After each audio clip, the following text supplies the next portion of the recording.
আল্লাহ তাআলা বলেন যে মা আতাকুমুর রাসূলু ফাখুযু, ও দুনিয়ার মানুষ, তোমাদের নিকট আমার রাসূল মুহাম্মদুর রাসূলুল্লাহ সাল্লাল্লাহু আলাইহি ওয়াসাল্লাম যা নিয়ে আগমন করেছে সেটাকে তোমরা গ্রহণ করো। একটু খেয়াল করে উত্তর দিতে হবে। আল্লাহ তাআলা কোরআনে বলতেছেন, ও দুনিয়ার মানুষ, তোমাদের নিকট আমার নবী যা নিয়ে এসেছে সেটা কি করো? একটু জোরে বলেন, গ্রহণ করো। ওয়ামা নাহাকুম আনহু ফান্তাহু, আর মুহাম্মদুর রাসূলুল্লাহ যা থেকে নিষেধ করেছেন সেটা থেকে বিরত থাকো। সেটা থেকে কি থাকো? বিরত থাকো। মুহতারাম হাজরিন, বলতেছিলাম যে নবীর অনুসরণ করব। এখন এই কথাগুলো আসলে সমাজে আমাদের ইহুদি খ্রিস্টানদের ষড়যন্ত্রের কারণে, চক্রান্তের কারণে আজকে আমাদের মুসলমানদেরকেও বোঝাতে হয়। এটা অত্যন্ত কষ্টের বিষয়, অত্যন্ত দুঃখের বিষয়। আপনারা সকলে উত্তর দিবেন, নবীজি দুনিয়ায় যে আদর্শটা নিয়ে এসেছেন এটা কি পূর্ণাঙ্গ জীবন আদর্শ নাকি অপূর্ণাঙ্গ?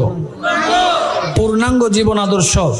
মুহতারাম হাজরিন, ইসলামের ভিতরে যেরকম ইবাদতের বিধিবিধান রয়েছে, ইসলামের ভিতরে সমাজ জীবনের সাথে সম্পৃক্ত বিধিবিধান রয়েছে, ইসলামের ভিতরে অর্থনৈতিক বিধিবিধান রয়েছে, ইসলামের ভিতরে আইন আদালত কিভাবে পরিচালনা হবে এই সংক্রান্ত বিধিবিধান রয়েছে, ইসলামের ভিতরে রাষ্ট্র সম্পর্কে বিধিবিধান রয়েছে, ইসলামের ভিতরে রাজনৈতিক বিধিবিধান রয়েছে, রাষ্ট্রের সাথে সম্পৃক্ত বিধিবিধান রয়েছে।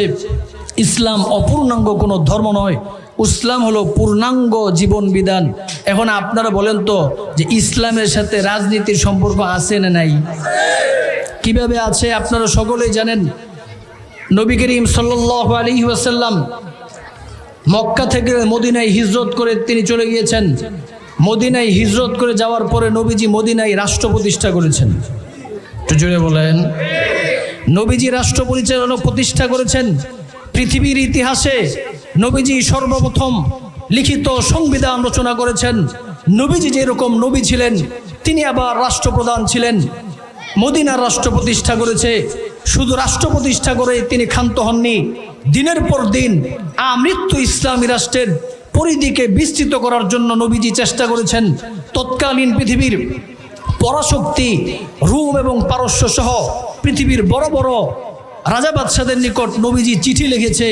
মুহতারাম হাজরিন, ইসলামের দাওয়াত দিয়ে নবীজি তাদের কাছে চিঠি লিখেছিল।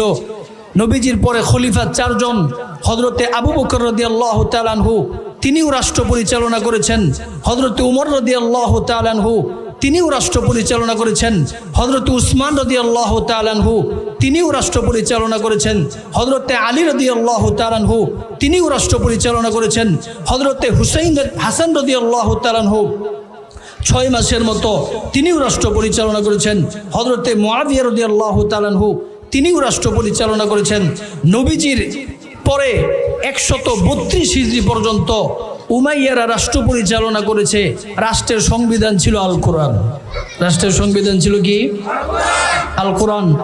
এরপরে শত শত বছর পর্যন্ত আব্বাসীয়রা রাষ্ট্র পরিচালনা করেছে। রাষ্ট্রের সংবিধান ছিল কি? আল কোরআন। আচ্ছা, এখন আপনিই বলেন, আপনারা একটু উত্তর দিবেন।